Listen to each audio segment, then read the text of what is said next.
నమస్తే, నేను మీ సతీష్. అధికారంలోకి వచ్చిన తొలి రోజు నుంచి కూటమిపై విషం చిమ్మడమే పనిగా పెట్టుకున్నటువంటి వైఎస్ఆర్ కాంగ్రెస్ పార్టీ, అలాగే జగన్మోహన్ రెడ్డి ఇప్పుడు మంత్రి నారా లోకేష్ని టార్గెట్ చేసినట్లుగా అయితే కనిపిస్తుంది. మరి నారా లోకేష్ షాడో సీఎంలా వ్యవహరిస్తున్నారు.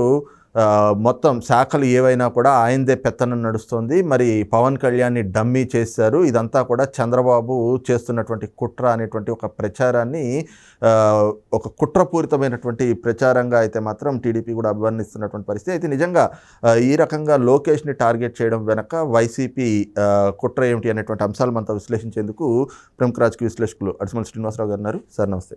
నమస్కారం అండి. సార్, రోజున శాఖ ఏదైనా కూడా పెత్తనం లోకేష్దే. ఆయన ఒక షాడో సీఎంలా వ్యవహరిస్తున్నారు. పవన్ కళ్యాణ్ని టీడీపీ డమ్మీ చేసేస్తోంది. అంటే నిన్నటి వరకు చూస్తే బీజేపీని కూటమిలో నుంచి బయటకు వచ్చేలా చేయాలి అనేటువంటి కొన్ని ప్రయత్నాలు, కొన్ని కుట్రలుగానో వాళ్ళు చేసినటువంటి చర్యలు మనం చూసాం. ఇప్పుడు ఈ రకమైనటువంటి ప్రచారాల ద్వారా ఏం సాధించాలని ఇక్కడ వాళ్ళు ఏం ప్రయత్నం చేసినా 5 ఏళ్ల వరకు ఏమీ చేయలేరు. కాబట్టి ఆ ఎన్నికల్లో ఇళ్ళ చీలికలు ఏమైనా వస్తాయేమో ట్రై చేశారు. ఎన్నికల ముందే ట్రై చేశారు, అది పని జరగలేదు. కూటమికి ఇంత బహిరంగ మద్దతు, భారీ మద్దతు ప్రజలు ఇచ్చిన తర్వాత ఒకవేళ నిజంగా కూటమిలో ఏమైనా లోకలోకలు ఉన్నా కానీ ఆవిడబట్టి వద్దురాబాబు మన ముగ్గురిని కలిపి ఆదరించారు వీళ్ళని అనుకుంటారు. టీడీపీతో ఉండటం వల్ల మనకు చాలా బాగుందని ఆలోచన వస్తుంది వాళ్ళకి. First point. బీజేపీ కూడా బాగా గెలిచిందంటే గణనీయమైన సీట్లు తెచ్చుకుందంటే దానికి కారణం ఏంటంటే జగన్మోహన్ రెడ్డి అనేటువంటి వాడిని మీద కాలరీని చుమ్మేశారు. అంటే జగన్మోహన్ రెడ్డి వద్దు, ఇక్కడ ఎవరన్నా పర్లేదు మాకు అనేటువంటి పరిస్థితులు వచ్చిన తర్వాత వీళ్ళు ఇలాంటి అగ్గిపొలలు ఎన్ని గీసినా పనిచేస్తారు. తడిసిపోయిన అగ్గిపెట్టి కింద లెక్క అది. అర్థమైందండి. కానీ కుక్కతోక వంకరలాగా వాళ్ళు ప్రయత్నం చేస్తారు. వాళ్ళ బుద్ధి వంకర మాటలు, వంకర షోలు, వంకర అనాలిసిస్లు, వంకర డిబేట్లు పెడతారు. వాళ్ళు తగ్గట్టుగా అంతే వంకర ఉన్న వాళ్ళు వాళ్ళకి వచ్చి మాట్లాడుతుంటారు. డెఫినెట్గా అది విశ్వప్రయత్నం చేస్తారు. ఇప్పుడు అందులో భాగంగా ఏం చేస్తారు, అంతా ఒకడు ఏం మాట్లాడతాడో పవన్ కళ్యాణ్ వల్లే నెగ్గారు వీళ్ళు అంటాడు.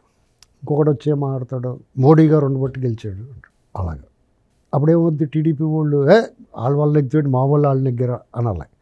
టీడీపీ వాళ్ళు అలాగ అంటలేదు, వాళ్ళకేమో పని జరగట్లేదు. అది ఆ అస్త్రం ఫెయిల్ అయిపోయింది. ఇప్పుడు మళ్ళీ షాడో సీఎం. సో వాట్, డెఫినెట్గా ఉంటాడు, చేసుకుంటాడు. నీకేటి నొప్పి? ఇప్పుడు వాళ్ళదే ప్రభుత్వం, వాళ్ళు ఇష్టపడి చేసుకుంటారు.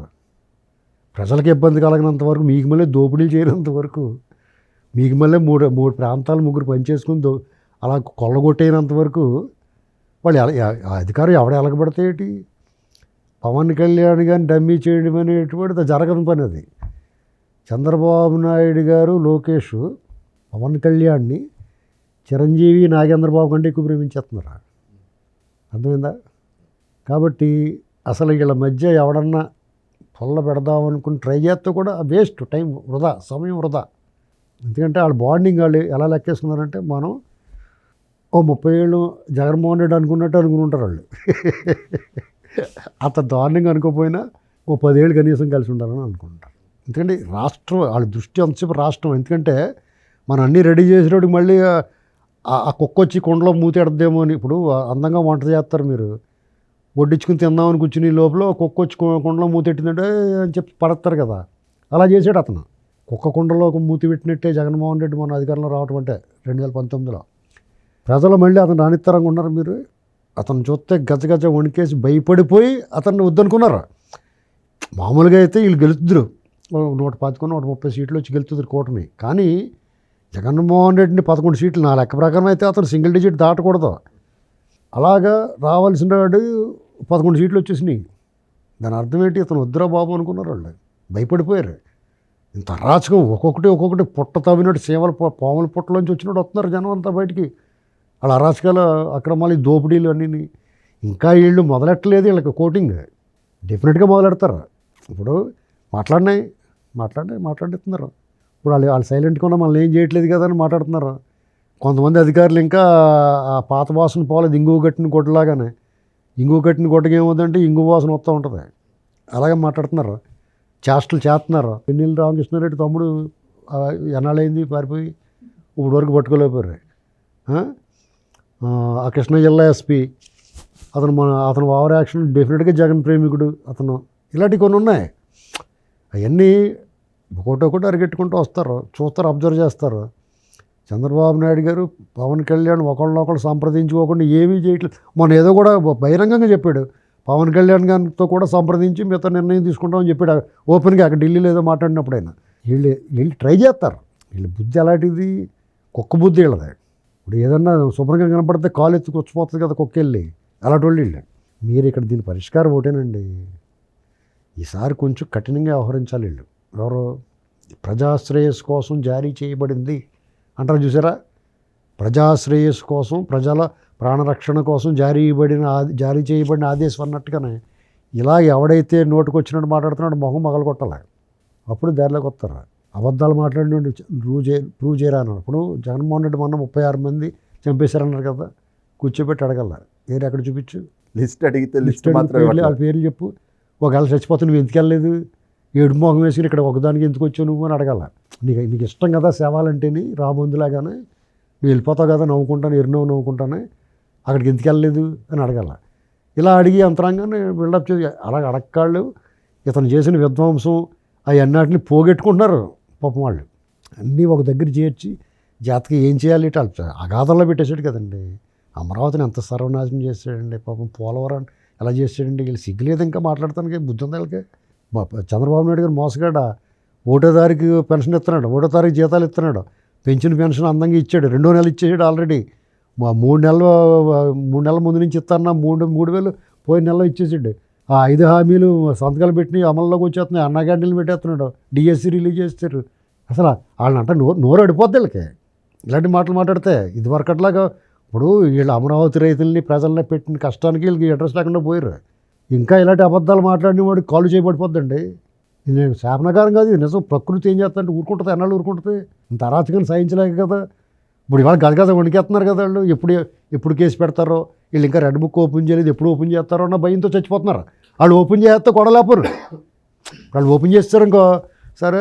ఇప్పుడు యమదొంగ సినిమాలాగా వరుసగా వచ్చి నిలబడతారు, కొట్టేసుకుంటారు బాబు అని. అలా ఏం చేస్తారో తెలియకుండా ఓపెన్ చేస్తారో, ఎప్పుడు చేస్తారో, ఎలా చేస్తారో, ఈ డైలమాలో పడి గజగజ వణికేస్తున్నారు. అంటే ఇప్పుడు మీరు అన్నట్లుగా రెడ్ బుక్ తెరవమని చెప్పి వాళ్లే కోరుతున్నట్లుగా, అంటే రెచ్చగొట్టేటువంటి వ్యాఖ్యలు కూడా చేస్తారు. వాళ్ళు కొట్టించుకుందామని చూస్తున్నారండి, తన్నించుకుందామని చూస్తున్నారు. ఏంటి ఆ వంకన బయటికి రావచ్చని. వాళ్ళు ఏమన్నా మీకు మళ్ళీ బుర్ర తక్కువ వాళ్ళు ఏంటి, ఈ కూటమిలో ఉన్న వాళ్ళు వీళ్ళకి మళ్ళీ బుర్ర తక్కువ వాళ్ళు, విద్యాహీనులు కాదు కదా. తెలియదు జగన్మోహన్ రెడ్డి ఎందుకు పనికిరాడు అండి. ఆంధ్రప్రదేశ్ ప్రజలు అతను ముఖ్యమంత్రిని చేశారు, ఎందుకు పనికొస్తాడు చెప్పండి. అతను ఏముంది, మొన్న ఏదో ప్రశ్న వేస్తే ఆడు ఏమో ఆడుతున్నాడు అడగని తెలియదు.